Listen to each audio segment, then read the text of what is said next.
Remember the 2016 euro cup final. 2016 ഫൈനലിൽ Cristiano റൊണാൾഡോയ്ക്ക് injury പറ്റുന്നതും അതിനുശേഷം കുറച്ചു നേരം അദ്ദേഹം ഗ്രൗണ്ടിൽ കണ്ടിന്യൂ ചെയ്തിട്ട് പിന്നെ അതിനുശേഷം ഇഞ്ചേർഡ് ആയിട്ട് ഗ്രൗണ്ടിൽ നിന്ന് കയറി പോകുന്നു. അന്ന് അദ്ദേഹത്തിന്റെ മുട്ടിലേക്ക് ഒരു വാൽഗസ് സ്ട്രെസ്സിൽ ഒരു ഇഞ്ചുറി പറ്റി. ഇഞ്ചുറി മെക്കാനിസം അനുസരിച്ചിട്ട് അതൊരു MCL ഇഞ്ചുറിയാണ്. ആ വീഡിയോ കാണുകയാണെങ്കിൽ അറിയാം, അദ്ദേഹത്തിന്റെ ഫൂട്ട് ഗ്രൗണ്ടിൽ പ്ലാന്റർ ഫ്ലെക്സ്ഡ് ആയിട്ടിരുന്നു.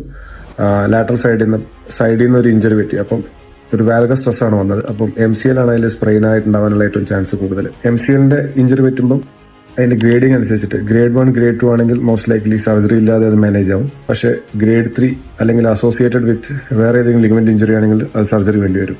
ഇനി നിങ്ങൾക്ക് ഇത്തരത്തിലുള്ള ഇഞ്ചുറി ആർക്കെങ്കിലും പറ്റിയിട്ടുണ്ടെങ്കിൽ അതിന്റെ ഗ്രേഡിംഗ് നോക്കിയിട്ട് അതിന്റെ സിവിയറിറ്റി അനുസരിച്ചിട്ടാണ് അതിന്റെ ട്രീറ്റ്മെന്റ് വരിക. എല്ലാ MCLനും സർജറി നിർബന്ധമല്ല.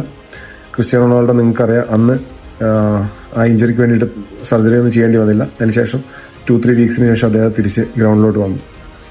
എന്താണെങ്കിലും അന്ന് ആ മാച്ചിൽ ക്രിസ്ത്യാനോ കയറിയെങ്കിലും 108ാമത്തെ മിനിറ്റിലാണെന്ന് തോന്നുന്നു എക്സ്ട്രാ ടൈമിൽ ഇഡറിന്റെ ഒരു ഗോൾ വഴി ഫ്രാൻസിനെതിരെ പോർച്ചുഗൽ ജയിച്ച് ക്രിസ്ത്യാനോന്റെ അല്ലെങ്കിൽ പോർച്ചുഗലിന്റെ തന്നെ ഹിസ്റ്ററിയിൽ ആകെ അവർക്ക് കിട്ടിയേക്കുന്ന ഒരു മേജർ ടൂർണമെന്റ് യൂറോ കപ്പാണ്. ഇനി വേറൊരു ഐറണി ഉണ്ട് ആ ഇഞ്ചുറിക്ക്. അന്ന് ആ ഇഞ്ചുറിക്ക് കാരണക്കാരനായ ദിമിത്രി പായറ്റ് അതിനുശേഷം 2018 വേൾഡ് കപ്പിന് മുമ്പ് യൂറോപ്പ ലീഗ് ഫൈനലിൽ അദ്ദേഹത്തിന്റെ കാലിന് ഇഞ്ചുറി പറ്റിയും ഫ്രാൻസ് സ്ക്വാഡിന് അദ്ദേഹം ഔട്ടാവുകയും ചെയ്തു.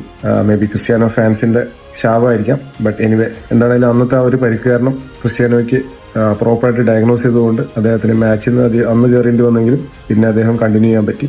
ഇത്തരത്തിൽ മുട്ടിന് പരിക്ക് പറ്റിയവർ ആരെങ്കിലും നിങ്ങളുടെ പരിചയത്തിലുണ്ടെങ്കിൽ ഈ വീഡിയോ നിങ്ങൾ അവരുമായിട്ട് ഷെയർ ചെയ്യുക.